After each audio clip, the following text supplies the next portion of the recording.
Firman-Mu pelita bagi kakiku, terang bagi jalan. Shalom, selamat pagi. Jumpa kembali dalam renungan harian GMI Ebenezer. Karena begitu besar kasih Allah akan dunia ini, sehingga Ia mengaruniakan anaknya yang tunggal, supaya setiap orang yang percaya kepadanya tidak binasa, melainkan beroleh hidup yang kekal. Kita berdoa. Bapa yang baik, kami percaya akan kasih-Mu di tengah-tengah hidup kami, kasih-Mu yang melebihi segalanya, kasih-Mu juga yang menaungi kehidupan kami, sehingga kami mampu bertahan di tengah-tengah kehidupan ini karena kami memiliki kasih-Mu. Kami bersyukur ya Tuhan. Kiranya dalam kehidupan kami terus memegang teguh janji Tuhan dan tetap hidup di dalam kebenaran-Mu. Pagi ini kami akan mendengarkan suara-Mu, Tuhan menolong kami. Di dalam dan demi Yesus Kristus kami berdoa dan mengucap syukur. Amin. Pagi ini kita akan bersama-sama merenungkan satu tema firman Tuhan, saatku belum tiba.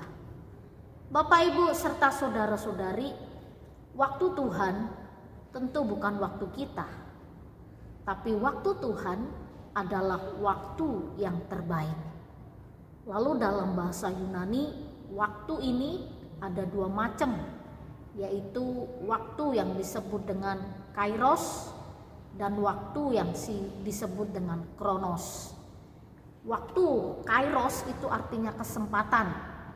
Lalu kalau kronos atau kronologinya, nah satu peristiwa yang pernah terjadi, lalu kita bisa menganalisa kronologinya gimana peristiwa itu terjadi. Lalu peristiwa demi peristiwa terjadi di tengah-tengah kehidupan kita. Ada peristiwa yang kita punya satu kesempatan untuk berbuat baik. Tetapi ketika kita tidak melakukannya, maka kesempatan itu lewat. Demikian juga ketika kita punya satu kesempatan untuk menolong orang lain, tapi tidak kita lakukan, dan kesempatan itu akan berlalu. Itulah kairos, artinya kesempatan yang tidak akan terulang lagi. Lalu pagi ini firman Tuhan mengingatkan kepada kita ketika peristiwa perkawinan di Kana. Tuhan Yesus dan murid-muridnya diundang ke perjamuan itu. Lalu sang ibu mengajak Tuhan Yesus dan murid-muridnya untuk ke perjamuan pernikahan di Kana. Lalu dalam perkawinan itu ada satu persoalan yang mereka hadapi. Anggur yang sudah disediakan habis.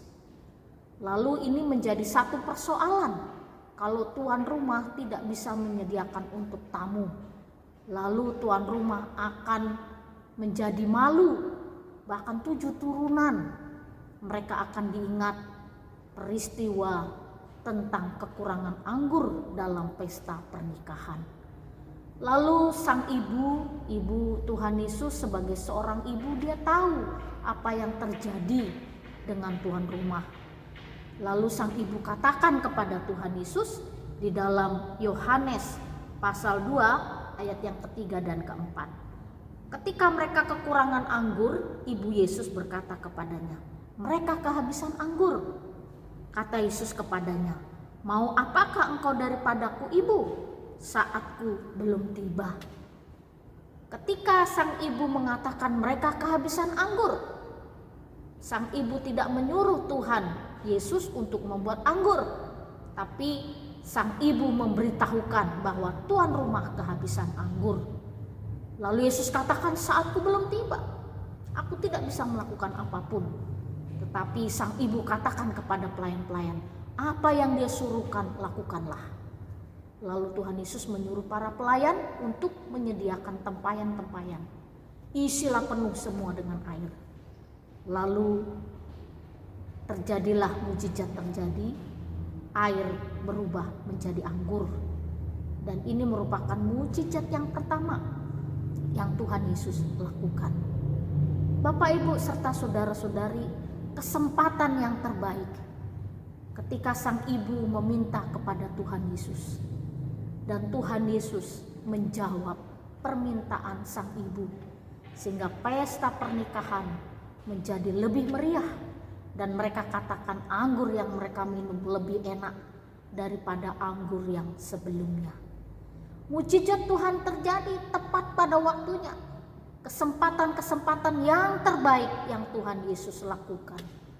Ini menjadi pelajaran penting di tengah-tengah hidup kita, bahwa Tuhan akan melakukan segala kehendak dan rencananya di tengah-tengah hidup kita dengan waktu yang tepat, waktu yang indah, waktu yang paling baik.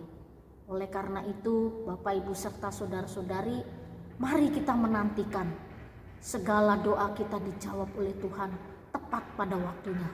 Dan waktu Tuhan adalah waktu yang terbaik. Mari kita berdoa. Oh Tuhan, kami bersyukur Engkau mengingatkan kami bahwa waktu-Mu adalah yang terbaik. Kami percaya waktu-Mu tidak terlambat, waktu-Mu juga tidak terlalu cepat. Oh Tuhan, tolonglah kami untuk hidup sesuai dengan kehendak-Mu. Di dalam dan demi Yesus Kristus kami berdoa dan mengucap syukur. Amin. Selamat pagi, Tuhan Yesus Pasti yang terbaik walau